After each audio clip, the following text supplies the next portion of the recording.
brought to you by ITIL.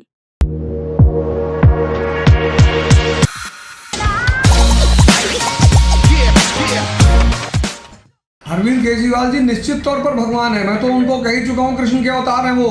उसके पीछे समाज के जो कंस हैं वो पड़ जाते हैं। नहीं तो भगवान कृष्ण जेल में कैसे पैदा होते? सबकी हालत खराब है कि 2029 में कहीं केजरीवाल जी प्रधानमंत्री ना बन जाए। यूपीएससी कोचिंग टीचर रहे अवध ओझा जब आम आदमी पार्टी में नहीं आए थे तो केजरीवाल की तारीफ भी करते थे, खिंचाई भी। लेकिन अब उन्हें अपने नेता अरविंद केजरीवाल के लिए शायद वो गाना अच्छा लगता है, तुझ में रब दिखता है यारा मैं क्या करूं। अरविंद केजरीवाल जी निश्चित तौर पर भगवान है। मैं तो उनको कह ही चुका हूँ, कृष्ण के अवतार हैं वो।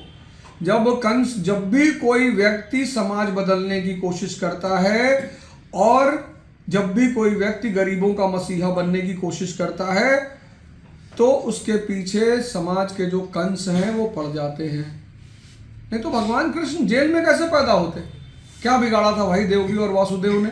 लेकिन कंस, चूंकि कंस जो समाज के कंस है ना, ये नहीं चाहते कि कोई गरीबों के लिए काम करे, मजलूमों के लिए काम करे, सताए हुए लोगों के लिए काम। दिल्ली की आज जो स्थिति है वो पूरा उदाहरण बनती जा रही पूरे भारत के लिए। सबकी हालत खराब है कि 2029 में कहीं केजरीवाल जी प्रधानमंत्री ना बन जाए। जो नेता अपने स्टूडेंट्स को आईएएस बना रहा था वो अब भगवान बना रहा है। पढ़ाई लिखाई का ही असर है कि उन्होंने दिल्ली शराब नीति के लिए जेल से जमानत पर बाहर आए अरविंद केजरीवाल के लिए भगवान श्री कृष्ण को ही चुना, जिनका जन्म जेल में हुआ था।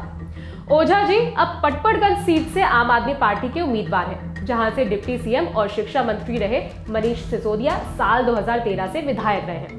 यानी पार्टी ने सुरक्षित मानी जाने वाली सीट से उन्हें मैदान में उतारा है।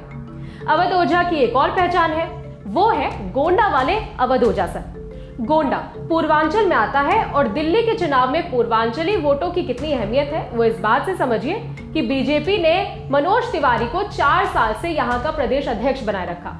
वो दिल्ली की ही नॉर्थ ईस्ट सीट से सांसद है। आम आदमी पार्टी के सांसद संजय सिंह ने संसद में आरोप लगाया था कि बीजेपी की शह पर जिन लोगों के नाम वोटर लिस्ट से हटाए जा रहे हैं वो रोहिंग्या नहीं बल्कि पूर्वांचल के लोग हैं। इस पर बीजेपी अध्यक्ष जेपी नड्डा ने जवाब दिया था, जिनके नामों को हटाने की मांग की गई उनके लिए वजह बताई गई है।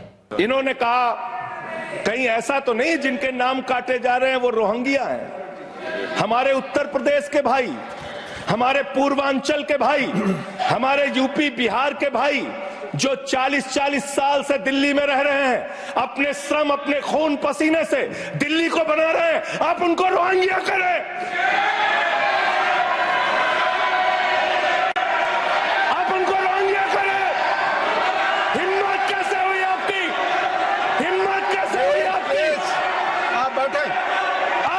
पूर्वांचल के भाइयों को रोहिंग्या कहेंगे, हिम्मत कैसे हुई आपकी?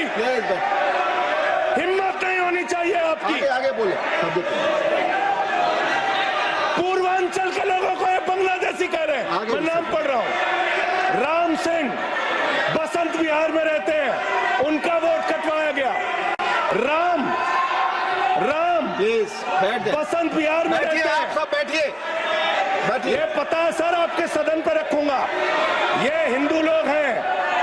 पहली बात जो संजय सिंह जी ने कही कि फलाने राम फलाने राम फलाने राम, संविधान में इलेक्शन कमीशन में पूरा अधिकार है किसी व्यक्ति को किसी के वोट पर ऑब्जेक्शन करने का, और ऑब्जेक्शन में रीजन देने का होता है।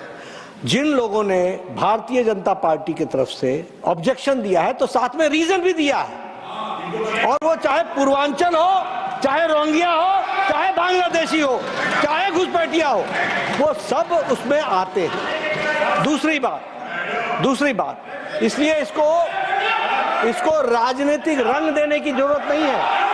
अब क्योंकि अवध ओझा भी पूर्वांचली हैं तो जवाब उनकी तरफ से भी आया। उन्होंने कहा कि मुझे पूर्वांचली बताया गया और तुझ में रब दिखता है ही जैसे एक गाने की लाइन भी शामिल की। पंछी नदियां पवन के झोंके, कोई सरहद ना उन्हें रोके।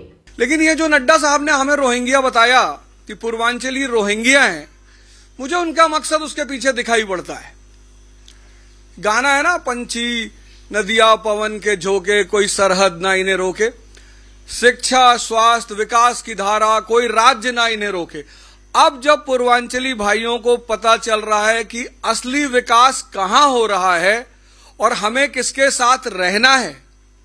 मेरे पूर्वांचल के कितने सारे परिवार हैं जो यहाँ के स्कूलों में पढ़ रहे हैं और उनके लिए, मेरे शहर के लोगों को लिए, वो कहते हैं भैया हम भी सोच रहे हैं अब दिल्ली ही आ जाए। माना जा रहा है कि आम आदमी पार्टी की तरफ से जब संजय सिंह पूर्वांचलियों के लिए यात्रा निकालेंगे तो उनके साथ अवध ओझा भी होंगे। अवध ओझा सर ने अंदर के टीचर को पीछे छोड़ दिया है और अपने अंदर का नेता पूरी तरह से बाहर आ गया है।